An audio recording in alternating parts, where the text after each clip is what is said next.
Hola,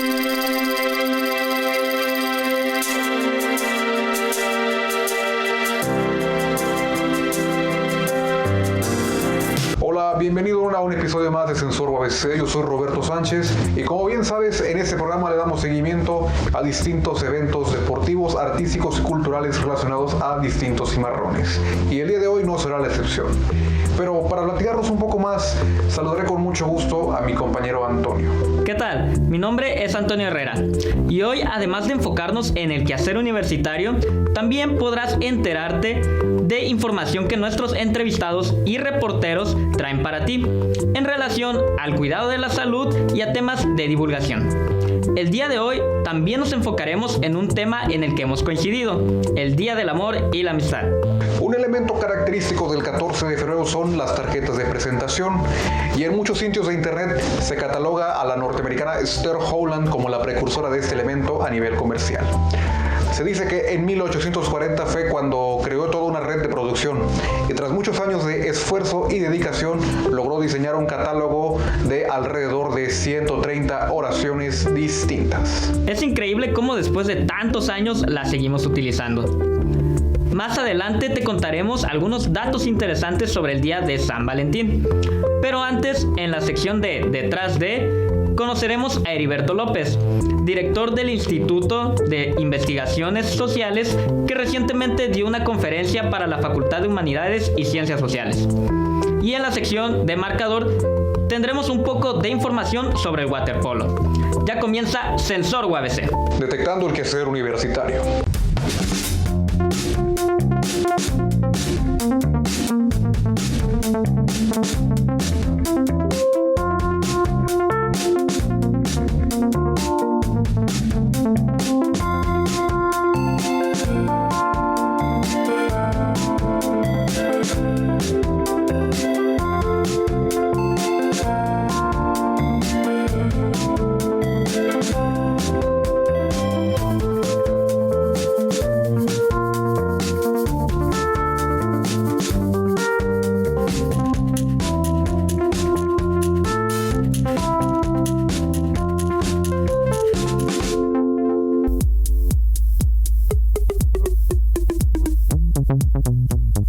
Buenas tardes, soy Heriberto López Romo, soy el director del Instituto de Investigaciones Sociales, AC, y este es un tema que pues ha estado presente en mi vida desde hace muchos años. Yo inicio mi carrera hace más de 40 años haciendo estudios que tienen que ver con el impacto social de telenovelas y géneros de entretenimiento, y a partir de ahí he tenido una línea de investigación que después se convierte en una línea de investigación del instituto que dirijo en este momento, que es justo entender como parte de este comportamiento qué pasa con el entretenimiento. Mi formación original pues es una formación en comunicación, pero después me formé más en la parte estadística, en el análisis matemático, y lo que me gusta es justo pues es integrar tanto la parte social humana con la parte más analítica de datos, en donde pues la estadística es clave. Este es Heriberto López Romo. Pues bueno, surge justo por esto, ¿no? Uno de los objetivos fundamentales de la institución que dirijo, el entender qué pasa con la sociedad en general, que nos sirva, pues por un lado, para estar atentos a todas aquellas personas que solicitan nuestros servicios y darles respuestas adecuadas, pero también para nosotros tener un cuerpo de conocimiento, particularmente en el tema del entretenimiento, que es uno de nuestros focos esenciales dentro de la empresa. Entonces, entendido pues, la importancia que tiene el entretenimiento en la vida social, en la vida comercial y en todos los aspectos de la vida, y especialmente dentro de nuestro interés de siempre estarlo monitoreando, justo cuando viene el inicio de la pandemia, para saber qué pasaba con esto que pues nadie sabía qué era, decidimos empezar un monitoreo para empezar a darle seguimiento y entender qué pasaba con en general en el mundo y particularmente con México y muy específicamente con el entretenimiento. Hemos hemos hecho algunas publicaciones parciales, como las que hicimos en la universidad al principio de semestre. En estas presentaciones siempre hay un impacto un poco de sorpresa, porque aunque todos estamos viendo lo que pasa, pues porque finalmente los resultados de investigación son de sentido común, ¿no? Decir que está creciendo el consumo del streaming, decir que está creciendo el consumo tanto de la TV abierta como de la TV de paga, es algo que hemos estado viendo. En ese sentido, pues realmente los resultados nos sorprenden. Pues sí, lo estamos viendo con nuestros hijos, lo estoy viendo yo mismo en lo que estoy haciendo todos los días. Esta parte de reírte, esta parte de ayudarte a olvidar de los problemas que particularmente en este momento son mucho más graves, esta parte de llevarte a otros mundos a través pues, de los géneros de ficción, de las series, pues es algo que de pronto no está tan reflexionado y sorprende pues el gran valor que tiene el entretenimiento en estos momentos. O sea, eso es lo que sorprende. Y porque de toda la vida, pues como que el entretenimiento ha sido de alguna forma no reconocido en términos de su gran valor, ¿no? Esto ha cambiado mucho, pero todavía seguimos con este paradigma de que entretenerse pues es perder el tiempo. O sea, históricamente si estamos pensando publicarlo hacia la última semana de abril, pensamos tener ya el conjunto de información relacionada con todos los eventos pandemia y pensamos tener desde un libro diferentes formatos de publicación, foros para comunicar pues todo este gran acervo de información. Pues solamente insistir en este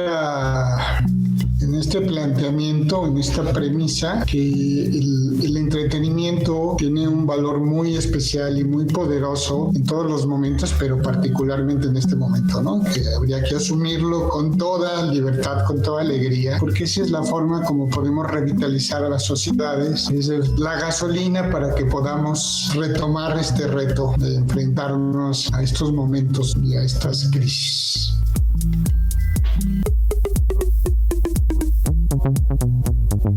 Bienvenidos una vez más a Marcador. Mi nombre es Carlos Hernández y el día de hoy vamos a entrevistar a una cimarrona destacada llamada Montserrat Lomelí, estudiante de la Facultad de Deportes y también que es seleccionada por parte del selectivo de waterpolo de Baja California. Acompáñennos. Me llamo Montserrat Alejandra Lomelí Reynoso, tengo 25 años, estudio en la Facultad de Deportes, entreno waterpolo o polo acuático y mi posición es boya. El waterpolo se juega en una piscina. Obviamente no puedes tocar el piso, siempre pues prácticamente tienes que cubrir todo tu cuerpo más. Nosotros entrenamos en una de clavados. Está compuesto por 2 equipos y el objetivo de este juego pues es pues tu equipo anote la mayor cantidad de goles dentro pues de la portería contraria. La duración de cada partido es de 7 minutos, está dividido en 4 cuartos y son 6 jugadores por equipo más el portero en cancha. Hace mucho tiempo solía estudiar en el otro lado. Allá la primera vez que vi el waterpolo se me hizo muy interesante, entonces decidí pues meterme a entrenar. Pero la diferencia es que allá, como es por temporadas, como es en la escuela, tienes que saber ya más o menos qué onda. Y pues yo no sabía nada. Y está se me hace súper difícil. No sabía ni siquiera hacer la patada, no sabía dar un simple pase, no sabía hacer nada. Entonces se me complicó mucho y pues no me seleccionaron para el equipo de la escuela.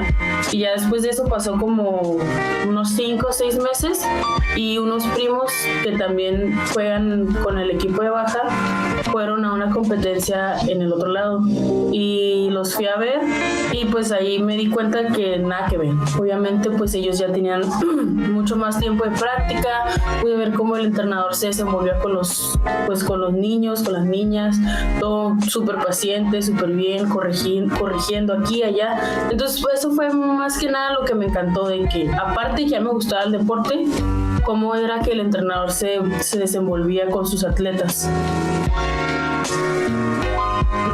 El primer selectivo que me tocó ir fue en el 2013 y pues ahí prácticamente yo tenía apenas unos 7 meses de haber empezado a entrenar y pues de ahí clasificamos a la Olimpiada Nacional y fue la primera medalla para baja, pero esa fue de bronce y esa pues fue la primera que obtuvimos en todo waterpolo de baja. Después de ahí en el 2014 también conseguimos agarrar medalla de plata en la Olimpiada Nacional y del 2015 hasta ahorita la última Olimpiada Nacional hemos sido oro, medalla de oro. Pues ahorita como hubo tanta suspensión en todos lados por la pandemia, creo que lo primordial sería retomar, no desde el inicio, ¿verdad? Pero empezar otra vez con la condición, porque pues sí uno puede hacer ejercicio en tierra, correr, trotar, caminar, lo que sea, pero no se compara cuando estás en una alberca, obviamente. Entonces ahorita en cuanto se levante, pues sí sería retomar la natación. La natación es mi próximo proyecto ahorita, regresar a nadar, agarrar mi condición y pues estar lista para lo que venga de competencia, si es que va a haber. Sigan cumpliendo sus metas, sigan esforzándose, aún con todo esto de la pandemia. No quiere decir que estemos en pausa, simplemente vamos un poquito más lento a lo mejor, pero no quiere decir que debes de dejar tus metas. Ustedes sigan adelante, sigan haciendo lo que les gusta y pues si no se puede, por ejemplo ahorita como a mí que me encanta nadar, ni modo sustituirlo mientras haciendo otra cierta actividad física para que no pierdas por completo el ritmo, pues. Agradecemos a Montserrat por compartirnos todas las experiencias vividas en el selectivo de waterpolo. Y así, yo te invito a que continúes en Sensor UABC. Tenemos mucho más contenido para ti. Siempre es un gusto saber que en nuestra universidad se tocan temas actuales, tales como la conferencia del profesor Heriberto López. Y también así conocemos información nueva como la cápsula de waterpolo. Ahora, retomemos un poco el Día del Amor y la Amistad, porque en la UABC también era celebrado antes de la contingencia. El último evento realizado fue en el campus Ensenada, en donde se hizo proyección de películas y lectura de libros en voz alta en la biblioteca. Esa es una de las muchas formas en que ha sido adaptada esa festividad, la cual tuvo su origen en el siglo III en Roma, cuando el emperador Claudio II prohibió los matrimonios entre personas jóvenes porque consideraba que solteros serían mejores soldados. Clandestinamente, los jóvenes comenzaron a casarse gracias al sacerdote Valentín, pero por desobedecer las órdenes del emperador, este fue ejecutado un 14 de febrero. Siglos después, fue conmemorado haciéndose un santo, gracias al noble gesto que hizo. Más adelante te contaremos algunos datos curiosos del día de San Valentín, pero primero vamos a una cápsula informativa de la sección Actívate.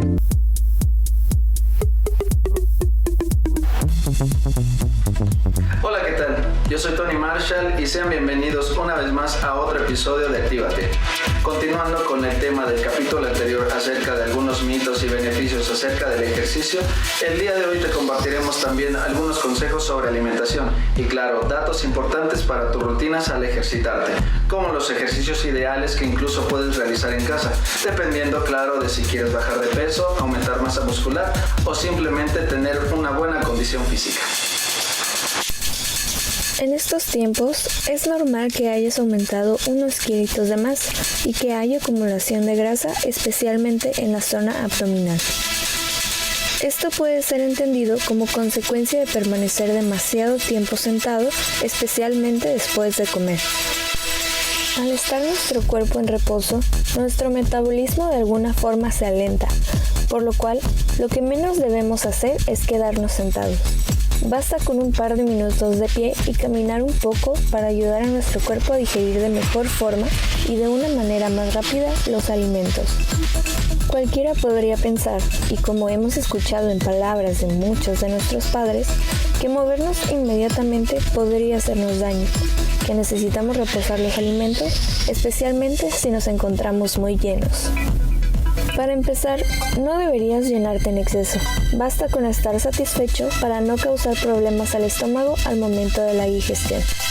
Es por eso que para mantener una sana alimentación deben repartirse las 5 porciones que debemos comer a lo largo del día: desayuno, almuerzo, comida, merienda y cena. De esta manera, no tendrás que darte un atracón en una sola comida. Es importante mencionar la forma en la que masticamos. Para no tragar grandes pedazos de comida, debemos masticar cada bocado de 10 a 20 veces para evitar sentirnos llenos al terminar de comer y ayudar así a digerir más rápido los alimentos. Con respecto a deshacernos de esa grasa abdominal y permanecer con el llamado abdomen mañanero, debes saber que despiertas así por el hecho de haber pasado horas durmiendo sin alimentos en exceso por digerir, a diferencia como pasa durante el día. Para lograr mantener un abdomen plano, no solo debes ejercitarlo. El abdomen no se marca haciendo 1000 abdominales con variados ejercicios. Lo que realmente debes hacer en conjunto con el ejercicio es una buena dieta con las calorías necesarias y variación de alimentos que dependen de cada persona.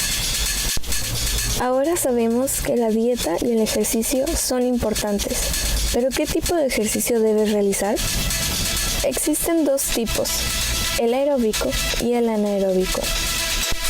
El aeróbico es prácticamente cualquier ejercicio que depende de una actividad física continua, como andar en bicicleta, correr o incluso bailar. El anaeróbico son ejercicios que no solo consisten en actividad física, sino que requieren de un esfuerzo mayor.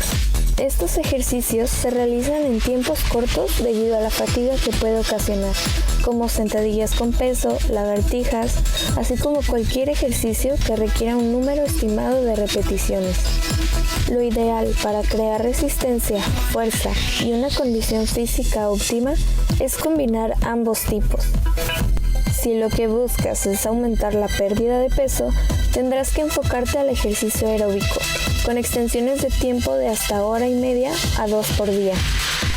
Por otra parte, si buscas el aumento de masa muscular, tendrás que enfocarte con ejercicios de fuerza física, con tiempos no mayor a 1 hora para provocar la hipertrofia de las fibras musculares y con ello su crecimiento.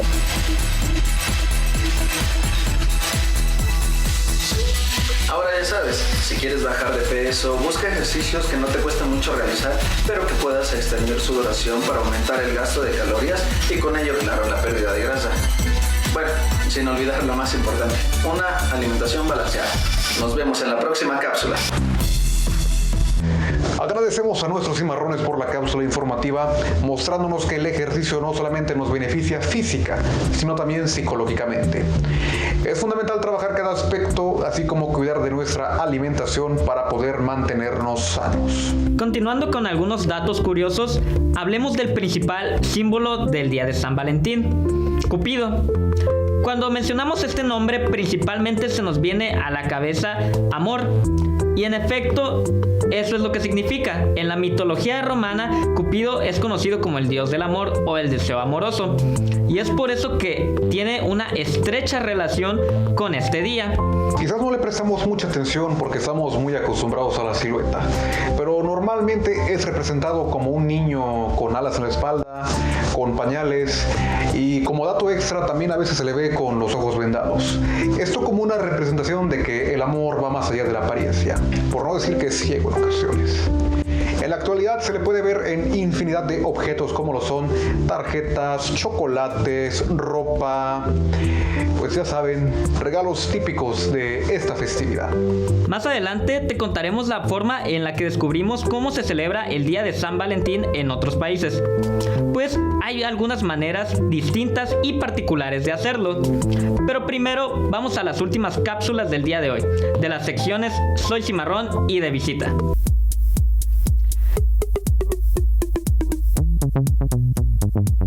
En la actualidad existen diversas maneras de exponer, interpretar y comunicar información de interés social.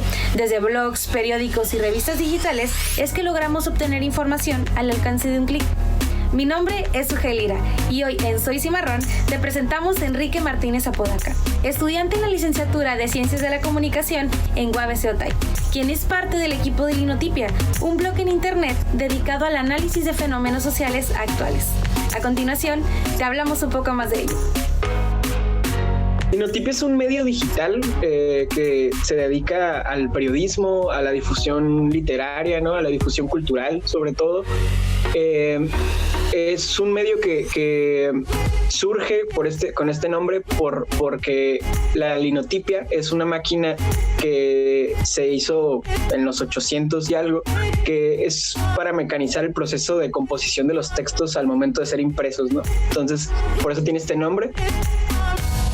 Es contenido muy variado, periodismo sobre todo. Estamos enfocados mucho en el periodismo político, en el periodismo cultural, pero nos interesan mucho los temas que tienen que ver con los movimientos sociales, ¿no? Por ejemplo, la mayoría de las personas que escriben en Linotipia son mujeres y son feministas, entonces escriben sobre los temas afines a los que les gustan, ¿no? Pues conseguimos colaboradores o colaboradoras. Yo soy coordinador de colaboradores, entonces yo me encargo de andar buscando gente que quiera escribir. Ya después de ahí se empieza a hablar como de temas, ¿no? De temas en común con la revista y los escritores o las escritoras. Entonces ya de ahí se definen como los temas, cada escritor se pone a trabajar, me dan el texto, yo lo reviso, después hay una editora general que revisa los temas y ella me regresa los textos ya editados, yo los monto en la página, les doy otra revisada y ya después se publican, ¿no? Ya publicados, también tenemos un editor web que les da una revisada como última y ya si no hay nada que arreglar, pues ya se publica en redes sociales y todo se comparte. Instagram y Twitter como Linotipia.org. Estamos en Facebook como Linotipia y también estamos en TikTok como Linotipia. Vamos a empezar a subir contenido y también estamos en Patreon, en donde nos pueden apoyar con financiamiento, siendo nuestros mecenas y pues recibir a cambio contenido exclusivo, fotografías o ensayos o reportajes impresos, talleres, charlas. Está chido para que vayan ahí. En Patreon también es solamente Linotipia. No dejen de producir. Creo que es algo que casi no se menciona en las carreras, pero sí es importante que se vea a la universidad como un laboratorio de experimentación, ¿no? Así como las licenciaturas o las ingenierías, a veces como en ciencias, no sé, como química o física, ven a la universidad justo como eso, como un laboratorio de experimentación, o sea, entonces creo que también las ciencias sociales pueden dar para eso, ¿no? Como para tomar la licenciatura como algo para experimentar, para aprender, para ir más allá de lo que nos enseñan en el salón de clases. Creo que eso es bien importante porque al final de cuentas todos vamos a terminar con un título, ¿no? Y los trabajos no se fijan en si tuviste las mejores calificaciones ni nada, se fijan en tu currículum. Si sales de la universidad y no tienes un currículum, pues vas a batallarle bastante. Entonces, la universidad es para experimentar, no solo para aprender lo que viene en los libros. De los errores es donde más aprendes, entonces hay que aprovechar y hay que tropezarnos y seguir dándole. La tecnología nos brinda diversos medios para comunicarnos y enterarnos de todo lo que sucede en nuestra sociedad, por lo que brindar información veraz y de calidad es una gran responsabilidad. Es por esto que agradecemos el esfuerzo y el trabajo que desempeña nuestro compañero Enrique en Linotipia. Sin duda, un cimarrón que deja huella. Esto ha sido todo por la sección de hoy. Hasta la próxima.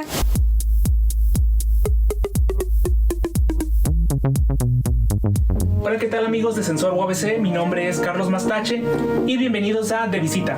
El día de hoy les presentamos una entrevista realizada a la maestra Ana Asensio, responsable del Departamento Psicopedagógico de la Facultad de Medicina y Psicología, y a Imelda Moreno, estudiante de la licenciatura en Nutrición, sobre su papel desempeñado en el taller Técnicas de Entrevista para la Orientación Nutricional. Conozcámoslas. Pues buenas tardes a todos, mi nombre es Ana Asensio, soy responsable del Departamento Psicopedagógico Pedagógico de la Facultad de Medicina y Psicología. Soy licenciada en Psicología, estudié una maestría en docencia también en la UABC y actualmente me desempeño como responsable del Comité de Salud Mental. Buenas tardes, mi nombre es Imelda Moreno, yo soy estudiante de octavo semestre de la licenciatura en nutrición, me tocó ser miembro de la primera generación y actualmente estoy realizando mi servicio social como parte del Comité de Salud Mental en el área de orientación nutricional. En este taller, la maestra Ana nos brindó algunas herramientas para que nosotros podamos interactuar de una forma fácil con los pacientes, que ellos se sientan en un ambiente de confianza para brindarnos toda la información que tienen sobre sus hábitos y sus alimentos. Diferentes tipos de preguntas, objetivo y planeación de la entrevista, técnicas básicas de entrevista, cómo construir rapport, un buen rapport, y cómo estructurar una entrevista para que sea funcional en la orientación que brindamos en línea. Es que nuestro sistema nervioso está formado por nutrientes y necesita nutrientes para poder funcionar adecuadamente. Entonces, si por ejemplo una persona no recibe proteínas de alta calidad, no va a poder tener las señales en su cerebro para construir, por ejemplo, endorfinas. Las personas convertimos la alimentación en un hábito, es parte de un estilo de vida y un hábito es una conducta. Los profesionales especializados en el cambio de conducta son los psicólogos, entonces requerimos de trabajar al lado del nutriólogo, a veces incluso cuando hay psicopatologías como trastornos alimenticios. El Comité de Salud Mental en NEIDA es de la Facultad de Medicina y Psicología y tiene como propósito echar a andar estrategias de intervención que nos permitan prevenir y atender tempranamente todos los problemas vinculados a salud mental que pueda presentar nuestra comunidad universitaria, particularmente los miembros de la Facultad de Medicina y Psicología de Campus Otay. Bueno, durante este semestre vamos a continuar brindando orientación en línea e incluso después de que se termine el confinamiento pensamos continuar con el apoyo online y vamos a estar brindando talleres para la población estudiantil y para la población general. Ok, puede ser a través de la página del Comité de Salud Mental en Facebook, así nos encuentran Comité de Salud Mental FMP. Envían un mensaje vía inbox y si la orientación que requieres es nutricional, solo hay que poner que es nutrición, no solo para diferenciar que la orientación que pides es nutricional y no psicológica. Agradecemos a la maestra Ana Asensio y a Imelda Moreno por su participación en esta entrevista. Esto fue De Visita. Mi nombre es Carlos Mastache y continuamos en su programa Sensor UABC. Hasta la próxima. Esperamos que ambos cimarrones nos continúen compartiendo su labor desde el área de la salud y periodística respectivamente, pues tienen mucha información de relevancia y de importancia para la comunidad universitaria. Ahora, regresando al Día del Amor y la Amistad, te platicamos que se celebra igual en muchas partes del mundo como aquí la celebramos, regalando rosas, chocolates, peluches, etc. Sin embargo, no en todos los lugares se celebra el mismo día. Hay quienes incluso tienen 2 días para celebrar el amor. Pues el 14 de febrero en Corea del Sur y Japón son las mujeres quienes regalan chocolates a los hombres. Pero cuando llega el 14 de marzo, el llamado Día Blanco, son los hombres quienes regalan chocolates a las mujeres, pero blancos. Por eso de ahí viene el nombre. Cada día es una oportunidad para decirles a las personas que apreciamos cuánto las queremos. Y el día de hoy es la excusa perfecta. Por eso, de parte de todo el equipo de Sensor, te deseamos un feliz San Valentín. Hasta aquí ha llegado el episodio de hoy. Pero recuerda que puedes sintonizarnos el próximo domingo a la 1:30 de la tarde por Síntesis TV. Y si te lo llegas a perder, los miércoles a las 10 de la mañana en la repetición por el mismo canal. No olvides seguirnos en Facebook, Instagram y YouTube, donde aparecemos como Sensor UABC, donde cada semana publicamos los episodios de nuestro programa. Por ahora seguiremos detectando el quehacer universitario. Esto fue Sensor UABC. Hasta la próxima.